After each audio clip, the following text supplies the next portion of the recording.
अलाउद्दीन खिलजी इतिहास का एक ऐसा सुल्तान जिसकी पहचान सिर्फ क्रूरता, हत्या, लूटपाट और नरसंहार। लेकिन इतिहास के इसी क्रूर शासक ने एक ऐसी बेटी को जन्म दिया था जिसने एक हिंदू योद्धा के प्यार में अपनी जान दे दी।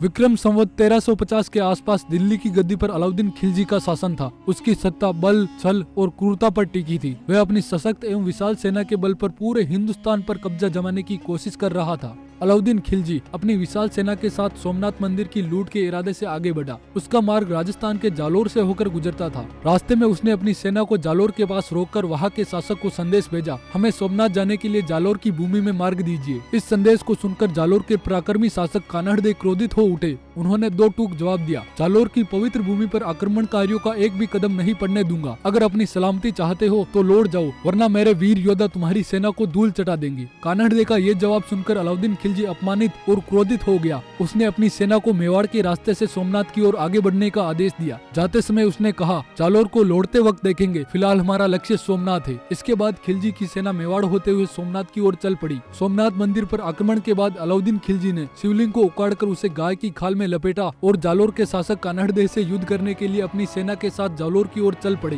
राजस्थान के सराणा गांव के पास उसने अपनी सेना को रोका और जालोर पर विजय पाने की योजना बनाने लगा। इधर कान्हड़दे ने अपने जासूसों को भेजकर खिलजी की सेना की स्थिति का पूरा आकलन करवाया। जासूसी रिपोर्ट मिलते ही जयंत देवड़ा के नेतृत्व में जालोर की सेना ने रातों रात दुश्मन खेमे पर दावा बोल दिया और उनकी सेना को बुरी तरह हिला दिया। बाद में पंडितों को बुलाकर सोमनाथ मंदिर के शिवलिंग का गंगाजल से शुद्धिकरण करवाया गया और विधि विधान से उसका पुनः प्राण प्रतिष्ठा सराणा गांव में संपन्न की गई। इस बीच कान्हड़दे और उनके रणबांकुरों ने खिलजी की मजबूत सेना को परास्त कर उसे पीछे हटने पर मजबूर कर दिया। पराजित और हताश होकर खिलजी अपनी शेष बची सेना के साथ दिल्ली लौट गया। युद्ध के दौरान कान्हड़दे के पुत्र वीरमदेव सोनग्रा का रण कौशल, उनकी तलवारबाजी और युद्ध की रणनीति देखकर अलाउद्दीन खिलजी भी अचंभित रह गया। दिल्ली लौटने के बाद उसने अपनी सभा में कहा, मैंने अब तक कई युद्ध देखे और कई योजनाओं का सामना किया, लेकिन वीरमदेव सोनग्रा जैसा निपुण योद्धा और तलवारबाज पहले कभी नहीं देखा। युद्ध के बाद अलाउद्दीन खिलजी के मन में वीरमदेव से मिलने की इच्छा जागी। उसने अपने एक विश्वास पात्र सेवक के हाथों जालोर के राजा कान्हड़दे चौहान को एक पत्र भेजा, युद्ध तो होते रहते हैं पर हमें आपसे कोई वैर नहीं है। हम आपके पुत्र वीरमदेव के युद्ध कौशल और रणनीतियां सीखना चाहते हैं, अतः हम उन्हें ससम्मान दिल्ली आमंत्रित करते हैं और वचन देते हैं प्रशिक्षण के बाद सकुशल उन्हें जालोर लौटा देंगे। राजा कान्हड़दे और दरबार के अन्य लोग इस संदेश को सुनकर असमंजस में पड़ गए। विचार विमर्श के बाद यह तय किया गया कि वीरमदेव को उनके चाचा राणकदे के साथ दिल्ली भेजा जाएगा। राणकदे ने वीरमदेव को यात्रा के दौरान आवश्यक सावधानियां समझाई। दूसरे प्रदेश में हमेशा संयम और चतुराई से काम लेना चाहिए। वीरमदेव ने आश्वासन दिया कि वे पूरी सतर्कता बरतेंगे। जब चाचा भतीजा दिल्ली पहुँचे तो बादशाह उन्हें देखकर प्रसन्न हुआ और अपने बड़े दरबार में उनका स्वागत किया। दरबार में मौजूद सभी दरबारी और जरोखों से जागती बेगमें इस मुलाकात को देख रही थी। बादशाह की बेटी शहजादी फिरोजा अपने विशेष स्थान पर बैठी थी। बादशाह ने पहले अपने शाही पहलवान पंजू पाइका को वीरमदेव के सामने अखाड़े में उतारा। वीरमदेव ने अपने युद्ध कौशल से पंजू पाइका को चित कर दिया, जिससे दरबार तालियों की गूंज से भर उठा। इसके बाद कर्नाटक से आए एक और शक्तिशाली पहलवान को वीरमदेव के सामने खड़ा कर दिया। इस पहलवान ने अपने अंगूठे पर उस्तरा बांधकर चाल चली, जिससे वीरमदेव के माथे पर हल्का सा घाव हुआ, लेकिन वीरमदेव ने उसी तकनीकी से जवाबी वार किया, जिससे पहलवान के माथे पर दो गहरी रेखाएं खींच गई। दरबार फिर एक बार वीरमदेव की वीरता से गूंज उठा। इस अद्भुत पराक्रम को देखकर शहजादी फिरोजा मंत्रमुग्ध हो गई। वीरमदेव के साहस और युद्ध कला से प्रभावित होकर उसने मन ही मन ये निर्णय कर लिया कि वह उसी से विवाह करेगी। शहजादी फिरोजा ने अपने पिता बादशाह अलाउद्दीन खिलजी को अपनी शादी की इच्छा का जिक्र किया और कहा,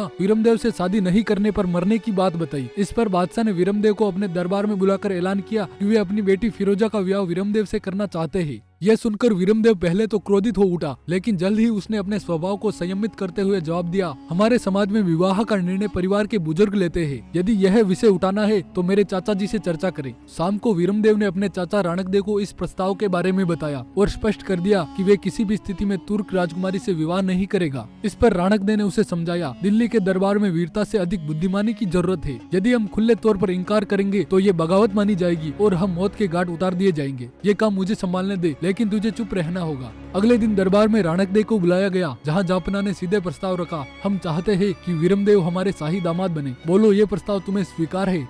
राणकदेव ने बहुत सोच विचार कर उत्तर दिया, जापनाह आप महान शासक है और हम एक छोटे राज्य के सामंत। हमारा धर्म, रीति रिवाज, परंपराएं सभी भिन्न है। हमारे विवाह में फेरे होते हैं, जबकि आपके निगाह में अलग अलग रीति रिवाज है। इतने मतभेदों के बीच ये विवाह कैसे संभव हो सकता है? बादशाह ने आश्वस्त किया कि विवाह हिंदी रीति रिवाजों से ही संपन्न होगा और वीरमदेव को एक ऊंचा ओहदा भी दिया जाएगा। यह सुनकर राणकदेव ने मन ही मन सोचा कि बादशाह उनकी चाल में फंसता जा रहा है, लेकिन पूरी तरह फंसने के बाद ही असली खेल खेला जाएगा। इसके बाद राणकदेव ने बड़ी चतुराई से जवाब दिया, हमारे धर्म में विवाह के लिए शुभ मुहूर्त की आवश्यकता होती है। बिना शुभ मुहूर्त के विवाह करना अशुभ माना जाता है, जिसमें वर या वधु पर संकट आ सकता है। हमें मुहूर्त निकलाना ही होगा। बादशाह के दरबार में पंडितों को बुलाकर मुहूर्त निकालने का आदेश दिया। राणकदेव ने पंडितों को संकेत दिया कि विवाह का मुहूर्त कम से कम 6 महीने के बाद निकाले। पंडितों ने गणना करने के बाद घोषणा की, शुभ मुहूर्त 6 महीने के बाद ही बन रहा है। इससे पहले विवाह करना अशुभ और घातक हो सकता है। बादशाह ने इसे स्वीकार कर लिया और वीरमदेव तथा राणकदेव को 6 महीने की तैयारी का समय दे दिया। इस मौके को बुनाते हुए राणकदेव ने एक और मांग रखी, जापनाह शहजादी तो आलीशान महलों में पली बड़ी है, लेकिन हम तो झोपड़ी में रहते हैं, वह कैसे रह पाएगी? बादशाह ने तुरंत अपने खजाने से हीरे जवाहरात, सोना चांदी और अन्य कीमती सामान से भरे 18 हाथी जालौर भेज दिए, ताकि वहाँ एक भव्य महल का निर्माण कराया जा सके। लेकिन बदले में उसने राणकदेव को दिल्ली में ही रहने का आदेश दे दिया। इधर जालौर के राजा कानड़देव ने दूरदृष्टि और कूटनीति से काम लेते हुए देश विदेश से कुशल कारीगर को बुलाकर जालौर किले को और भी मजबूत बनाने का कार्य शुरू कर दिया। किले के निर्माण में शीशे और पत्थर का भरपूर उपयोग किया गया, जिससे ये अभेद बन सके। निर्माण के दौरान किले के सबसे ऊपरी भाग में थोड़ी सी जगह खाली रह गई और शीशे की कमी पड़ गई। समय तेजी से बीत रहा था और जल्दबाजी में इस खाली स्थान को राख और पत्थरों से भरकर रंग कर दिया गया। इस बीच 6 महीने का समय पूरा होने को आ गया। कुछ दिनों बाद बादशाह अलाउद्दीन खिलजी का संदेश आया, बारात लेकर आओ। इसके जवाब में वीरमदेव ने एक पत्र लिखकर भेजा, जिसमें एक दोहा लिखा था, यदि मैं एक मुस्लिम स्त्री से विवाह करूं तो मेरा भाटी वंश और चौहान वंश लज्जित होगा। मैं विवाह तभी करूंगा जब सूर्य पश्चिम की बजाय पूर्व में उगने लगेगा। वीरमदेव का पत्र पढ़कर अलाउद्दीन खिलजी क्रोध में आग बबूला हो गया। वे चिल्लाया, यह अल्लाह, यह सरासर धोखा है। अरबों खरबों की दौलत और अनगिनत हीरे जवाहरात लुटाने के बाद भी वीरमदेव ने इनकार कर दिया। अब इस नादान का अंत निश्चित है। क्रोध में उसने अपनी सेना को आदेश दे दिया कि जालौरगढ़ को फतेह करने की तैयारी की जाए। उधर शहजादी फिरोजा ने अपनी दासी को बुलाकर कहा, युद्ध के अंत में यदि वीरमदेव का सर कट जाता है तो तुम उसे मेरे पास लेकर आना, मैं उसके साथ सती हो जाऊंगी।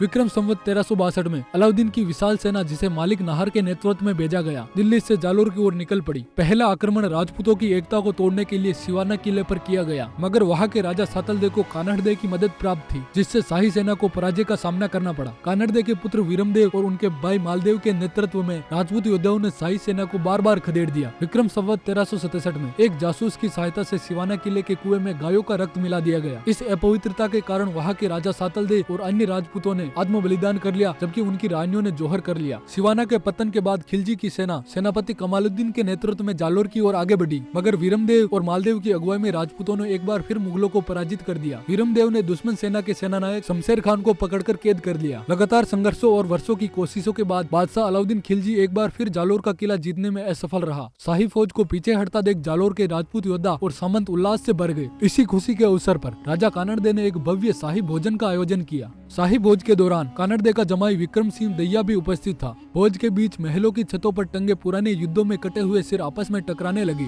यह दृश्य देखकर सोनगरा राजपूत मजाक में कह बैठा, बादशाह अपनी पूरी ताकत लगा चुका, लेकिन हमारे किले को जीत नहीं सका। मगर देखो, ऊपर ये दैया राजपूतों से कटे हुए सिर आपस में टकरा रहे हैं, कहीं ये किला न जीत ले। शायद वह इसे हल्के फुल्के मजाक के रूप में कह रहा था, मगर ये टिप्पणी विक्रम सिंह दैया के दिल में गहरी चोट कर गई। उसके मन में बदले की भावना घर कर आई। उसी रात गुप्त रूप में वह अलाउद्दीन की सेना के पास पहुंचा और खिलजी को किले की एक महत्वपूर्ण कमजोरी के बारे में बता दिया। इस किले में एक जगह शीशे की जगह राख और पत्थरों से भर दी गई थी, वही हिस्सा सबसे कमजोर है। यह सुनते ही खिलजी सेना ने तुरंत जालौर की ओर दोबारा आक्रमण करने की योजना बनाई। इधर जालौर में शाही भोज का माहौल चल रहा था। महफिल में मेहमान हंसी मजाक कर रहे थे, जीत की खुशियां मना रहे थे। लेकिन उसी समय अचानक खिलजी की विशाल सेना ने जालौर किले को चारों तरफ से घेर दिया। तोपों का रुख सीधे उसी कमजोर हिस्से की ओर कर दिया गया जहाँ राख और पत्थरों से भरा गया था। जल्दी भयंकर बमबारी शुरू हो गई, जिससे किले का वह भाग हिलने लगा। कुछ ही देर में ये खबर कानड़देव तक पहुंची। उसके अपने जमाई विक्रम सिंह दैया ने जालौर के विनाश का मार्ग प्रशस्त कर दिया। 1368 वे काला दिन जब जालौर का भाग्य अंतिम रूप से तय हो गया,